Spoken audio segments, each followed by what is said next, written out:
Hi, everyone. We're going to talk about earned media. I'm Pete Blackshaw. I'm with Global Head of Digital for Nestle. And let me ask each of my panelists to kind of quickly introduce themselves, and we're going to jump right into what I think you'll find a very spirited debate on the issue of earned media. Sarah? I'm Sarah Hofstetter, CEO of 360i. Penry Price, Vice President, Marketing Solutions for LinkedIn. Joel Lunenfeld, Vice President of Brand Strategy at Twitter.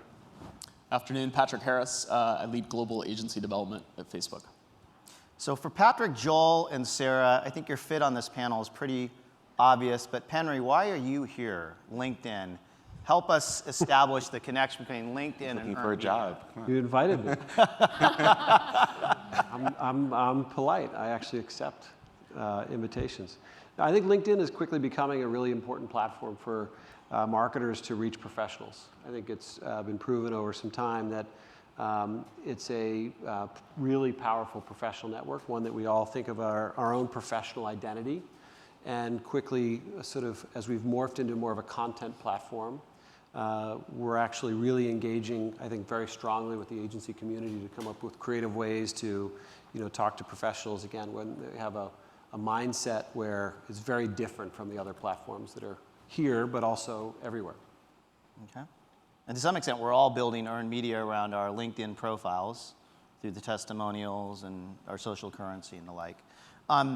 Quick, let me kind of open up with a client perspective. At Nestle, much of what we're focusing on is how do we maximize earned media off of paid and owned assets. Almost think about it as pay less, earn more. And I think there's an inherent belief, and I think this extends to many other advertisers, that there is a potency of earned media, kind of the first person recommendations from consumers, whether it's manifested in blogs, tweets, comments on Facebook, and the like. And it kind of goes down to those word of mouth principles that a comment from a friend is kind of trusted much more than advertisers. And I think the name of the game is like, how do we maximize it? What sources? And then that kind of leads to my first question that maybe, Sarah, you can take the first crack at, which is, how do we kind of start to attribute what drives earned media? Is it just buying an ad and expecting people to talk about it, or are there other things at work? That's a great question. I think one of the things that we really need to be looking at when we're talking about earned media is just answering two basic questions, which unfortunately do not show up on briefs these days. Why should people care, and why should people share? And if we can just answer those basic two questions, then we probably have a greater chance of having that residual effect come out. Now, could that be amplified through paid media? Can those ideas in and of itself be integrated with paid media, not just for amplification, but just for getting the visibility for it? Absolutely. But when we don't start with asking those questions, we're already doing ourselves a disservice, and then we end up misaligning our collective incentives. Can you say that one more time for the people that missed the tweetable moment? Why should people care? Why should people care? Why should people share? And I don't know if that's 140 characters. I'm sorry. Joel, you're next. Build on that. Yeah, so I think that why should people care and why should people share is a really important rule of thumb for if you're tweeting out content or sharing content or posting content. It's also, does your brand have the right to say that? Mm-hmm. Too often we see some of the spurned media or the issues go the other way when a brand takes a point of view on the topic. Spurned media is earned media gone negative. That's Pete's, guys. No. Spurned media is I learned that from Pete. We've all felt it. When a brand decides to talk about a topic that they don't necessarily have the right, one thing that we see is all media starts to get conversation going and topics going, and a big use of our platforms is to also take a look at what's happening really in the real world or on the big screen and give your brand a chance to react and become part of it. Patrick? Yeah, I would just add, there's a real opportunity to go and reach all the people that actually matter to you on the platforms that are sitting up here today. And I think that the shift has been, we're moving from an area where we were marketing at people, and now we're really marketing for people. And the objective isn't about adverting attention and taking your time and attention from one place and trying to park it over there. It's about adding value. So when Sarah describes, really being able to why would people care and why would people share? It's about adding value. And I think the Dairy Queen examples that we saw yesterday are emblematic of that, right? And really creating the platforms and the opportunities to really communicate and talk to people and give them the messages that they're actually going to care about. I actually want to know why you're the only one wearing a tie on this panel. You're looking more like a TV exec. Penry, any bills? No, those are good. Share and care. Keep moving. Earned media at scale. Twitter, Facebook, you've got models to kind of, amplify, take the momentum of organic posts or organic tweets and kind of take them to the next level. How do we scale earned media? We opened up one of our first discussions about a week ago, citing an article by Rob Norman from Mindshare, basically said, you pretty much got to pay to play. Comments? False. That was it. Just No. false? No, Okay. There's more. There's Okay. obviously more. I think one of the things that we're still not doing, and this is more of an organizational dynamic, and it does really start client side, and then agencies, platforms, we all mirror the client and the way that they're organized. So pay to play is something that is endemic and decades old. One of the things that we really need to be doing as agencies, as partners to those agencies, is work with the clients to help them re-architect the way they're organizing. So if they're organizing and say pay to play is the way for things to happen, then yeah, we're all gonna get the same stuff and it's garbage in, garbage out. But if we're looking at things and saying earned media, and by the way, that's not just social, earned media is PR, it's customer care, it's all of those things that most of the people in this room, frankly, do not control and are not compensated to think about.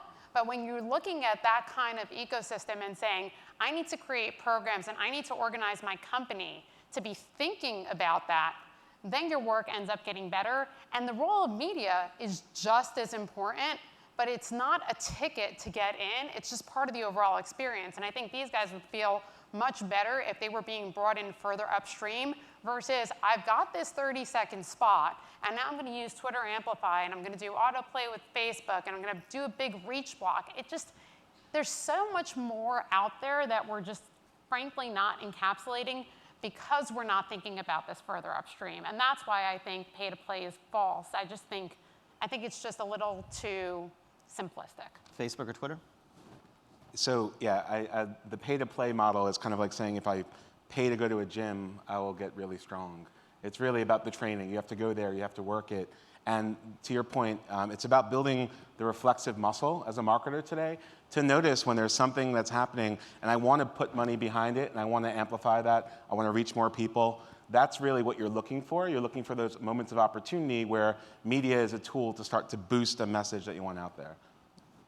From a Facebook perspective, one of the biggest complaints we hear from users all of the time is if you know so much about me, you know my interests, you know my likes, you have all these different connections, why do you show me such crappy ads, right?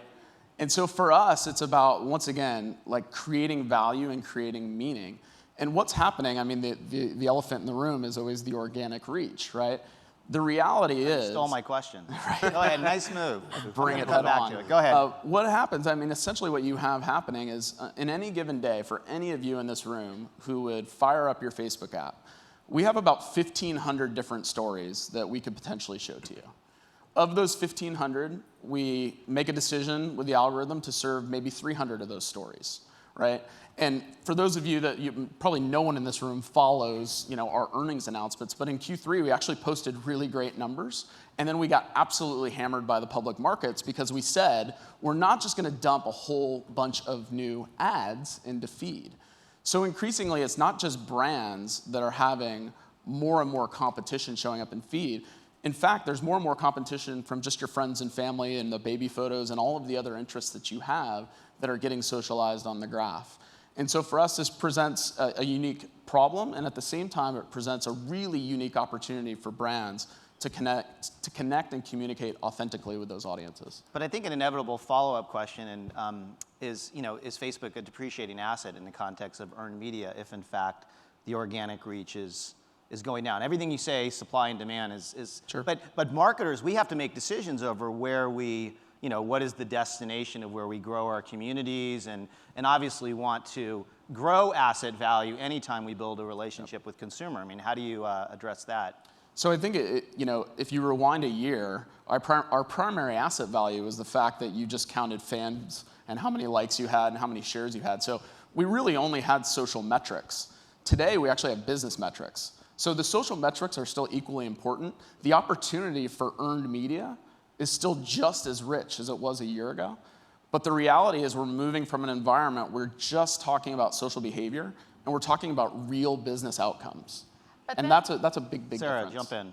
But then does that mean that Facebook then is less of really a community and a social network and more of a focus of, look, if you invest in Facebook, you'll drive business? And that's all fine and good. I'm sure everybody's here very happy to drive business. But when we looked at Facebook last year and we said, ooh, I got 1 million fans, which was the big metric to get, you looked at that as a community, as a party of people who unite around your something that your brand can represent. Now it's not as much about that, but it does drive business. Should people be thinking about Facebook, to Pete's point, as more of a great way to drive business, but if you're really trying to create an environment of people who are like-minded about your brand, it's just really big now.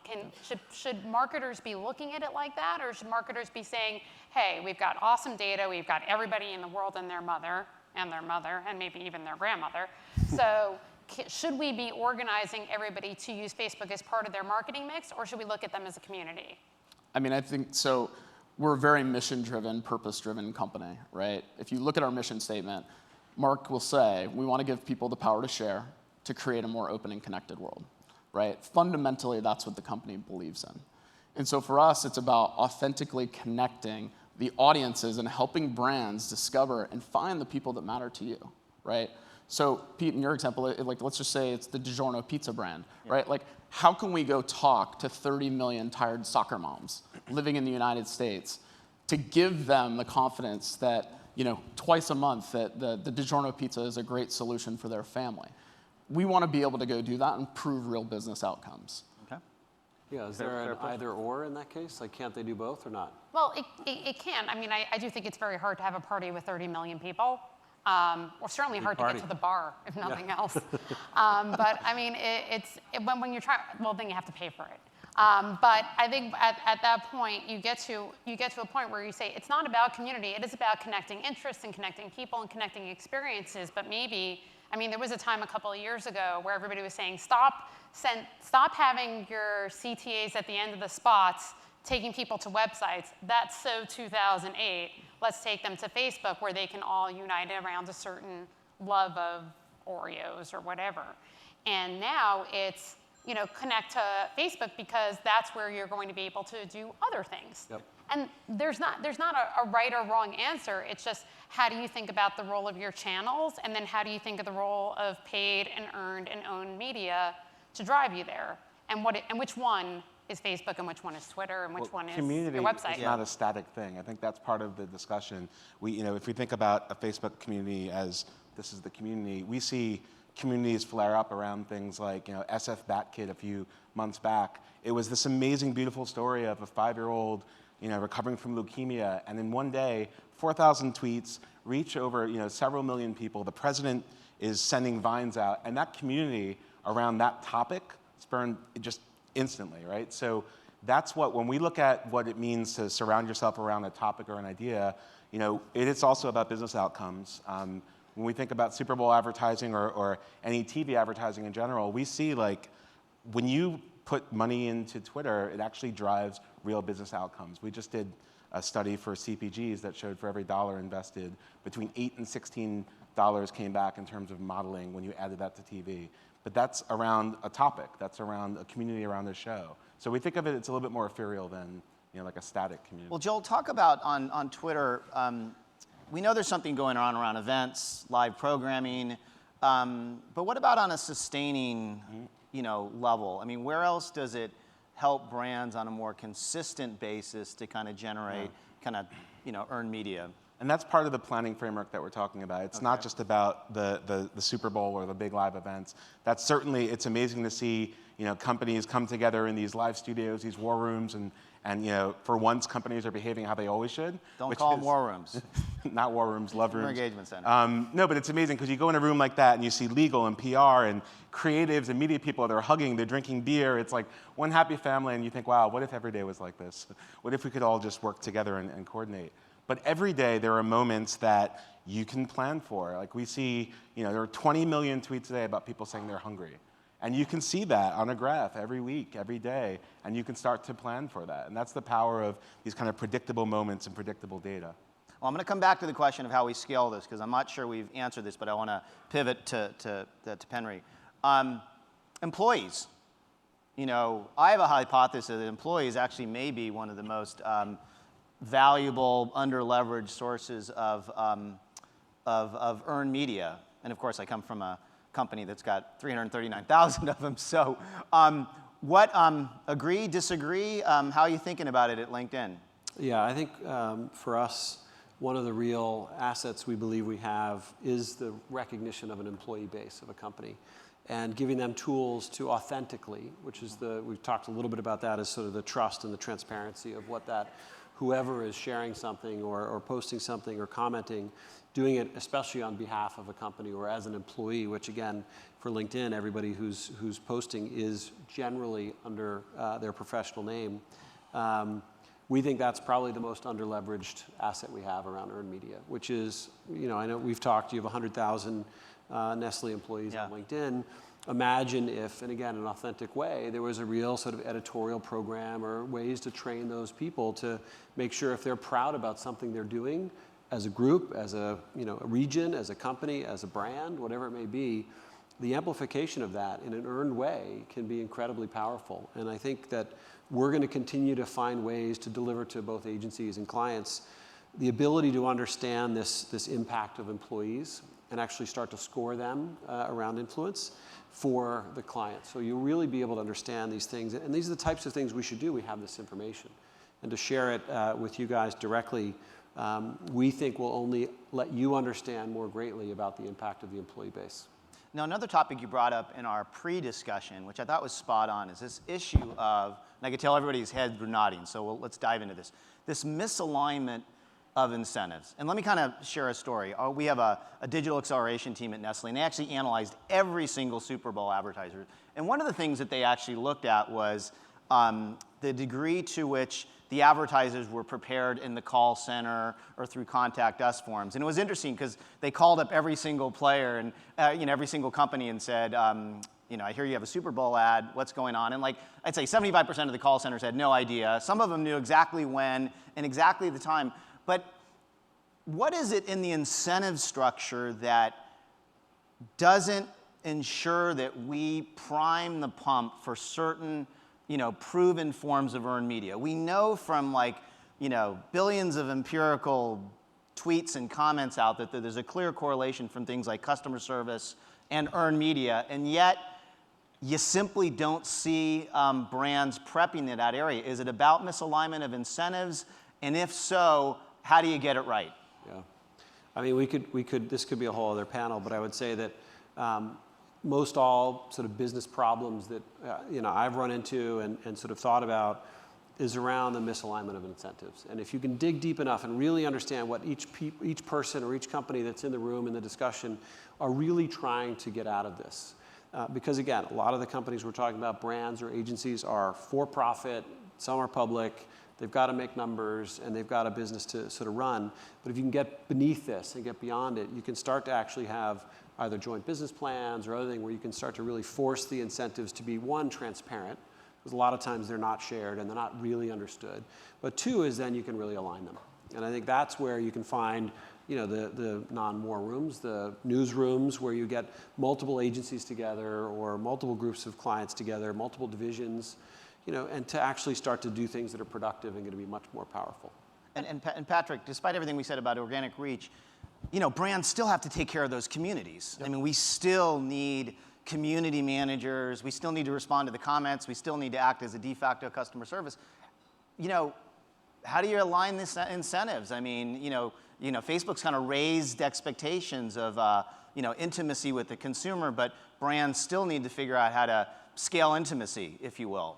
I think with any emerging platform, what you'll always see is that we tend to kind of overestimate what the short-term impact is going to be on our business, and we tend to completely underestimate what the long-term impact is going to be on the business. I think Penry can probably speak to this better than anyone from his Google days, but search was sort of like this from 2004 to 2008. And I think for us, it's about really working with partners, right? We have to develop an ecosystem that's vital and rich, and there has to be aligned incentives.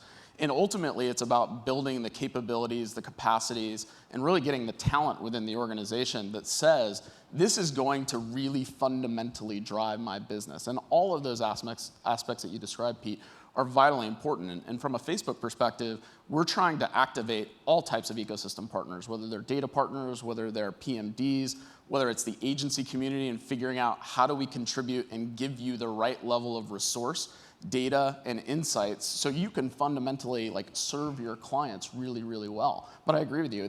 Right now, there's no template for doing it. And there's not enough information to say why this is going to be so important. And I think clients like you are helping drive that change with a lot of partners. I agree. It's all about getting the thoughts. Yeah, to your point about underestimating the long-term view of this, we all grew up in the industry where you used to ask the exercise, if your brand could speak, what would it say?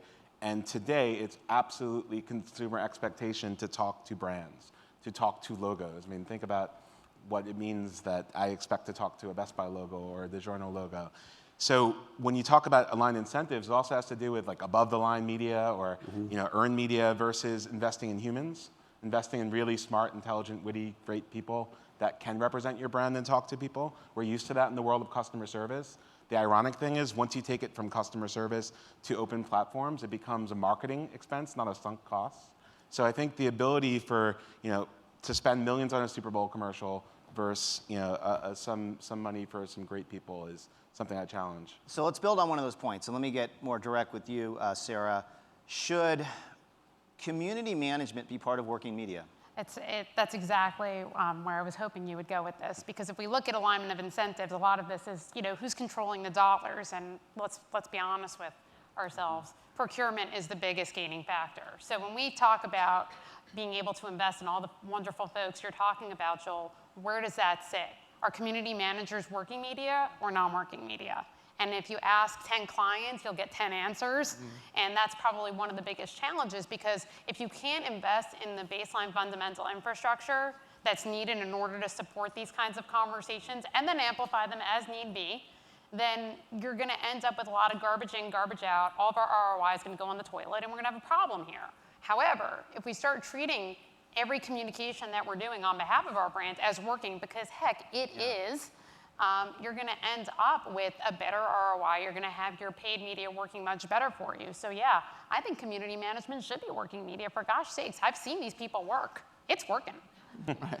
I mean, the way I think about it is that, for brands, you want to maximize favorable media impressions, and you're going to get a certain percentage of it through paid, and then you're going to be able to earn a lot of it, but you need to understand the connection between the conversational output and the inputs needed to drive that. And I do think areas like community management are absolutely critical. And I do think we've been in it long enough to know with a reasonable amount of predictive precision that if you manage a community well, whether it's Facebook, Twitter, LinkedIn, there's going to be an earned media outcome. And at some point, I think the media planners and the agencies need to build that into our model, and we probably need to do a better job of thinking through the incentive structure. Front and back, so on the planning front, but also on the ROI. We were having a really healthy discussion beforehand about MMMs and where do we put the role of earned media in that, and that extends to PR and customer care and obviously social media, and making sure that that's actually going into the model as well as coming out.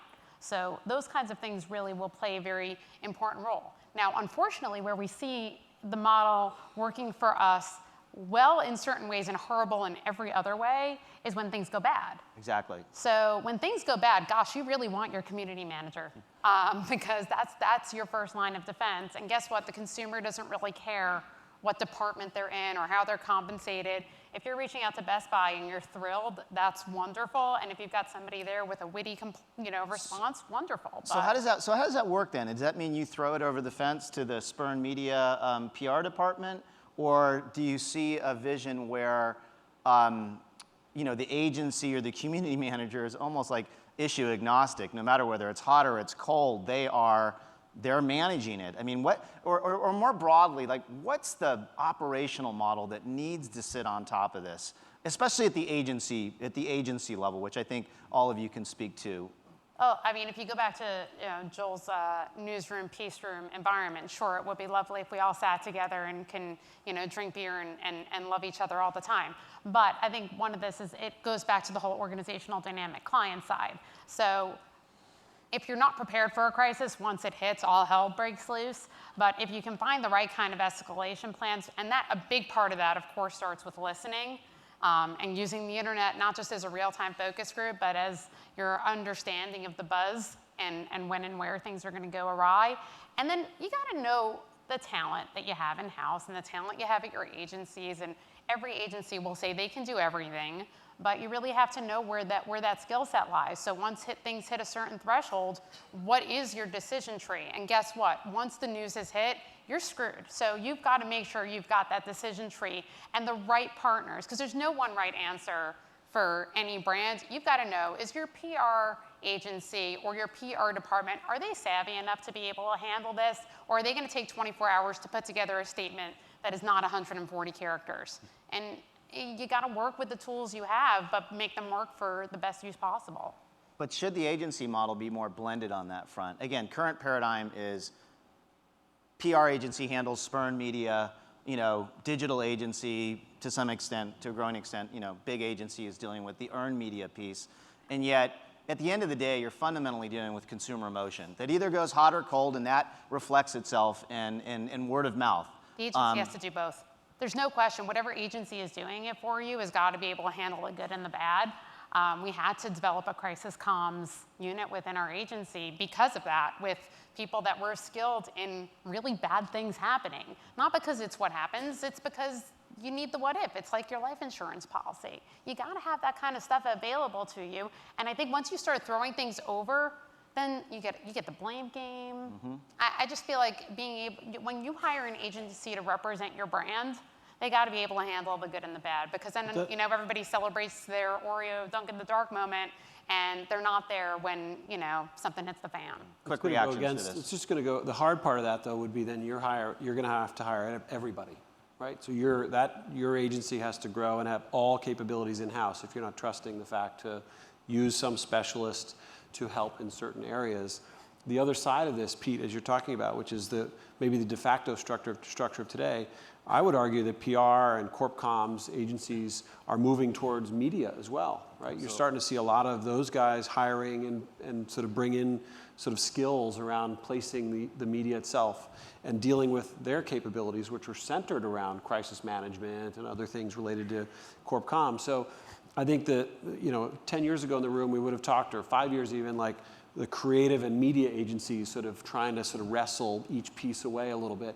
That still happens to a degree, but I think we're also now seeing that PR and comms agencies coming and saying, I need a piece of this too, because I need those capabilities, because I'm the first one to deal with the CEO or anybody related to when the spurn media starts. Yep. I need the ability to buy as well as deal with earned media at the same time. Yeah, and I'm sure Patrick would agree, like when we see a great agency working with brands, they're usually the gravity that bring every part of that organization together that don't typically connect. And that's a large part of what the agency is doing, is really making sure they're clearing the paths and they're making sure that they have that response planning in place and they know who to call and they're empowered. And that, to me, has always been the coming from the agency side myself, that is the make or break it in a relationship. Yeah, and I would just add it. I think it's about authenticity, and right, who really owns the voice of the brand, right? And these are decisions that have to be made in a partnership between agency, between client, and between the channels that they're working on. I think it's really important for brands and channels like ours to have a really clear point of view and an authentic voice that's consistent. And my final word here is that I do think earned media is the great unifier. We're fundamentally dealing with the consumer voice, the consumer opinion. It's grounding us much closer to the consumer. I think it's inevitably, although we're struggling with who owns what, it is softening silos, and it's probably helping us to build a much, much more holistic operational vision around this very outspoken consumer living in this conversational economy. So our time's up. I think our time's up, right, John? Okay.